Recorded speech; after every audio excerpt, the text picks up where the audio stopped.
নমস্কাৰ, মই জনাৰ্দন বৰা আৰু আপোনালোকে চাই আছে জেডি নিউজৰ বিশেষ অনুষ্ঠান prime time of the day. আজিৰ দিনটোৰ প্ৰথমটো খবৰেই হৈছে এটা বহুতেই বেছি গুৰুত্বপূৰ্ণ খবৰ। ২৬ৰ বিধানসভা নিৰ্বাচনলৈ মাজত মাত্ৰ কেইটামান দিন বাকী। এনে সময়তে ৫টাকৈ সমষ্টিৰ ৫জনকৈ বিধায়কৰ টিকট সন্দৰ্ভত ইতিমধ্যে সেউজ সংকেত আগবঢ়াইছে মুখ্যমন্ত্ৰী হিমন্ত বিশ্ব শৰ্মাই। মুখ্যমন্ত্ৰীগৰাকীয়ে এই সন্দৰ্ভত কি মন্তব্য কৰিছে বিতংভাৱে সবিশেষ তথ্য চাওঁ আহক। পুনৰ জনাইছোঁ, ইতিমধ্যে ঘোষণা কৰা হৈছে ৫টা সমষ্টিৰ বিজেপিৰ প্ৰাৰ্থীৰ নাম। মুখ্যমন্ত্ৰীয়ে আনুষ্ঠানিকভাৱে ঘোষণা কৰিলে ৫টা সমষ্টিৰ প্ৰাৰ্থীৰ নাম। শেহতীয়া আপডেট জনাই আছোঁ এই মুহূৰ্তত ৰাজ্যজুৰি এই ৫টা সমষ্টিক লৈ ইতিমধ্যে সৃষ্টি হৈছে তীব্ৰ চৰ্চাৰ।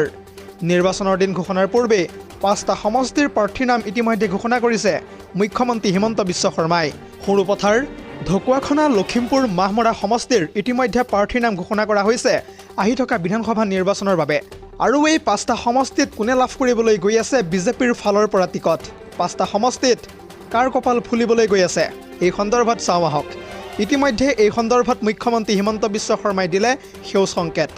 সৰুপথাৰ সমষ্টিত বিজেপিৰ প্ৰাৰ্থী হ'বলৈ গৈ আছে বৰ্তমানৰ বিধায়ক বিশ্বজিৎ ফুকন। আৰু তাৰ সমান্তৰালকৈ লখিমপুৰ সমষ্টিত বিজেপিৰ প্ৰাৰ্থী হ'ব বৰ্তমানৰ বিধায়ক মানৱ ডেকা। আৰু তাৰ বিপৰীতে ঢকুৱাখনা সমষ্টিত বিজেপিৰ প্ৰক্ষেপিত প্ৰাৰ্থী হ'ব বৰ্তমানৰ বিধায়ক নৱদলে। লগতে নগাঁও সমষ্টিৰ বিজেপিৰ প্ৰাৰ্থী হ'বলৈ গৈ আছে বৰ্তমানৰ বিধায়ক ৰূপক শৰ্মা। ইয়াৰ উপৰিও মাহমৰা সমষ্টিত বিজেপিৰ প্ৰাৰ্থী হ'ব মন্ত্ৰী যোগেন মহন। আহি থকা ১৫ ফেব্ৰুৱাৰী তাৰিখে প্ৰকাশ পাব বিজেপিৰ প্ৰথমখন প্ৰাৰ্থীৰ তালিকা। আৰু সেই তালিকাখনত এই ৫জন বিধায়কৰ নাম উল্লেখ থাকিব বুলি ইতিমধ্যে মন্তব্য কৰিছে মুখ্যমন্ত্ৰী হিমন্ত বিশ্ব শৰ্মাই। পৰৱৰ্তী খবৰটো হৈছে আন এটা বহুতেই বেছি গুৰুত্বপূৰ্ণ খবৰ, কিয়নো মিয়া মুছলমানৰ সন্দৰ্ভত মুখ্যমন্ত্ৰী হিমন্ত বিশ্ব শৰ্মাক উদ্দেশ্যি বিধায়ক শ্বেৰমান আলী আহমেদে কেইবাটাও বিস্ফোৰক মন্তব্য কৰিছে। শ্বেৰমান আলী আহমেদে এই সন্দৰ্ভত কি কৈছে বিতংভাৱে সবিশেষ তথ্য চাওঁ আহক। পুনৰ জনাইছোঁ, বঞ্চনাৰ বলি নহ'বলৈ মুছলমানৰ একমাত্ৰ পথ হৈছে শিক্ষা। আৰু এই মুছলমানৰ মাজৰ পৰাই দৰ্জনে ওলাব লাগিব IAS আৰু IPS নেতাৰ পিছত ঘূৰি ফুৰা বাদ দিয়ক মুছলমানসকলে। মুছলমানক অত্যাচাৰ কৰি হিন্দুৰ ভোট ল'ব বিচাৰিছে এতিয়া যিহেতু মুখ্যমন্ত্ৰী হিমন্ত বিশ্ব শৰ্মাই। কেৱল ইমানেই নহয়, ক্ষমতাৰ বাবে এতিয়া বলিয়ান হৈ পৰিছে অসমৰ বৰ্তমানৰ মুখ্যমন্ত্ৰী। হিমন্ত বিশ্ব শৰ্মাৰ কথা শুনা বাদ দিয়ক মুছলমানসকলে। আৰু এই বিস্ফোৰক মন্তব্য কৰিছে কেইটিমান মুহূৰ্তৰ পূৰ্বে বিধায়ক শ্বেৰমান আলী আহমেদে। পৰৱৰ্তী খবৰটো হৈছে ৰাজনৈতিক প্ৰেক্ষাপটৰ এটা বহুতেই বেছি গুৰুত্বপূৰ্ণ খবৰ, কিয়নো চৰে চাপৰিয়ে এতিয়া গেৰুৱা বসন সানিছে খিলঞ্জীয়া লোকসকলে। কেৱল বিজেপিকে ভোট দিম বুলি ইতিমধ্যে কঠোৰ স্থিতি গ্ৰহণ কৰিছে খিলঞ্জীয়া সম্প্ৰদায়ৰ লোকসকলে। আৰু এই সন্দৰ্ভত বিতংভাৱে সবিশেষ তথ্য চাওঁ আহক। পুনৰ জনাইছোঁ, ২৬ৰ বিধানসভা নিৰ্বাচনৰ পূৰ্বে এতিয়া দেখিবলৈ পোৱা গৈছে কেৱল ওলোটা ছবি। সংখ্যালঘু ভোটাৰে এতিয়া লাহে লাহে মাৰিবলৈ ধৰিছে ইউটাৰ্ণ।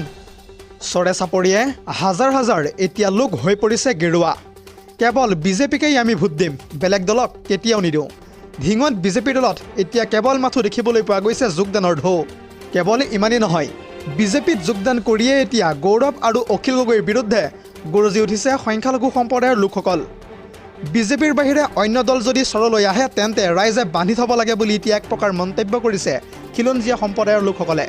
যিহেতু মাটিৰ পতা ডি ভোটাৰ ডিটেনশ্যন কেম্প কংগ্ৰেছৰ গাফিলতিৰ বাবে হৈছিল। সংখ্যালঘু ৰাইজে বিজেপিক ভোট দিলে বহুত সুবিধা পাব। ধিঙৰ সংখ্যালঘুৱে বিজেপিত যোগদান কৰি এনেদৰে এতিয়া স্পষ্টভাৱে ডাঙৰ মন্তব্য কৰা দেখিবলৈ পোৱা গৈছে। যিহেতু ইতিমধ্যে চৰকাৰে গ্ৰহণ কৰিছে বংগীয় মুছলমানৰ বিৰুদ্ধে কঠোৰ স্থিতি। এছআৰৰ জৰিয়তে কৰ্তন কৰা হৈছে অবৈধ লোকসকলৰ নাম। আৰু তাৰ মাজতে দেখা পোৱা গৈছে বিজেপিমুখী ৰাজ্যৰ সংখ্যালঘু সম্প্ৰদায়ৰ লোকসকল। দৰ্শকসকল, আৰু বহুতো গুৰুত্বপূৰ্ণ খবৰ আছে। যদিহে আপুনি এতিয়ালৈকে এই ভিডিঅ'টোত লাইক কৰা নাই তেন্তে এতিয়াই লাইক কৰি দিয়ক। আৰু এনেধৰণৰ খবৰসমূহ প্ৰত্যেক দিনে পাই থাকিবৰ কাৰণে চেনেলটো ছাবস্ক্ৰাইব কৰি কাষতে থকা বেল আইকনটো প্ৰেছ কৰি ৰাখিবলৈ একেবাৰে নাপাহৰিব। পৰৱৰ্তী খবৰটো হৈছে আন এটা বহুতেই বেছি গুৰুত্বপূৰ্ণ খবৰ, কিয়নো এইবাৰ কঠোৰ নিয়মৰ মাজেৰে হ'বলৈ গৈ আছে মেট্ৰিক আৰু হায়াৰ ছেকেণ্ডাৰীৰ পৰীক্ষা। অনিয়ম কৰিলেই ছাত্ৰ ছাত্ৰীসকল পৰিব পাৰে ভয়ংকৰ বিপদত। ইতিমধ্যে শিক্ষা বিভাগে জাৰি কৰিছে কঠোৰ নিৰ্দেশনা। আৰু এই সন্দৰ্ভত বিতংভাৱে সবিশেষ তথ্য চাওঁ আহক। পুনৰ জনাইছোঁ, কঠোৰ নিয়মৰ মাজত হ'বলৈ গৈ আছে এইবাৰ মেট্ৰিক আৰু হায়াৰ ছেকেণ্ডাৰীৰ চূড়ান্ত পৰীক্ষা। অনিয়ম কৰিলেই ছাত্ৰ ছাত্ৰীসকল পৰিব পাৰে বিপদত। লগতে এইবাৰ কোনো পৰীক্ষাৰ্থীয়ে কৰিব নোৱাৰিব নকল। পৰীক্ষা আৰম্ভ হোৱাৰ পূৰ্বে প্ৰতিগৰাকী পৰীক্ষাৰ্থীক তালাচী কৰোৱা হ'ব। লগতে শালীনতা বজাইহে ছাত্ৰীক চেকিং কৰিব পাৰিব। পৰীক্ষা হলৰ ভিতৰলৈ নিৰীক্ষকেও নিব নোৱাৰিব এইবাৰ মোবাইল ফোন। লগতে প্ৰতিটো পৰীক্ষা কোঠাতে থাকিব লাগিব CCTV কেমেৰা।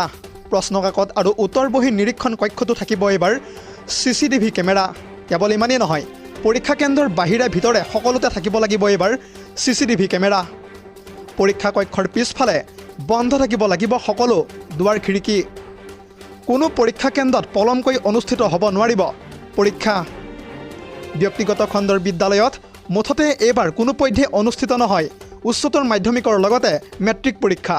আৰু দুয়োটা পৰীক্ষাই অনুষ্ঠিত হ'ব কেৱল মাথো চৰকাৰী স্কুলতহে। কেৱল ইমানেই নহয়, ব্যক্তিগত খণ্ডৰ শিক্ষককো নিয়োগ কৰা নহ'ব এইবাৰ পৰীক্ষা কেন্দ্ৰত। ইয়াৰ উপৰিও সকলো পৰীক্ষা নিৰীক্ষণ কৰিব কেৱল মাথো চৰকাৰী শিক্ষকেহে। আৰু প্ৰশ্নকাকত ফাদিল প্ৰতিৰোধৰ বাবে এনেদৰে এতিয়া কঠোৰ সিদ্ধান্ত গ্ৰহণ কৰিছে শিক্ষা বিভাগে। পৰৱৰ্তী খবৰটো হৈছে আন এটা বহুতেই বেছি গুৰুত্বপূৰ্ণ খবৰ, কিয়নো PM কিষাণ আঁচনিৰ অধীনত 22 নং কিস্তিৰ ধন লাভ কৰিবলগীয়া প্ৰকৃত কৃষকসকলৰ সন্দৰ্ভত লৈ আহিছোঁ এটা ডাঙৰ খবৰ। কিয়নো আহি থকা ফেব্ৰুৱাৰী মাহৰ ভিতৰতে আপোনালোকৰ একাউণ্টত সোমাবলৈ গৈ আছে PM কিষাণৰ 22 নং কিস্তিৰ ধন। আৰু এই সন্দৰ্ভত সবিশেষ তথ্য চাওঁ আহক। পুনৰ জনাইছোঁ, PM কিষাণৰ 22 নং কিস্তিৰ ধনক লৈ আহি পৰিছে এটা বিগ আপডেট। আহি থকা ফেব্ৰুৱাৰী মাহতেই দেশৰ কৃষকসকললৈ আহিব পাৰে এটা ভাল খবৰ। কোটি কোটি কৃষকে লাভ কৰিবলৈ গৈ আছে PM কিষাণ আঁচনিৰ অধীনত 22 নং কিস্তিৰ ধন। আৰু এই তালিকাত নাম থকা প্ৰকৃত কৃষকসকলেহে লাভ কৰিব 2000 কোটি টকা। এটা ভুল কৰিলেই আপুনি নাপাব পাৰে 22 নং কিস্তিৰ ধন, গতিকে সাৱধান হওক। তথ্য অনুসৰি বাধ্যতামূলকভাৱে EKYC নকৰাসকল বঞ্চিত হ'ব পাৰে ধন লাভৰ পৰা। 22 নং কিস্তিৰ ধন পাবলৈ কৃষকে কৰিবই লাগিব EKYC আপডেট।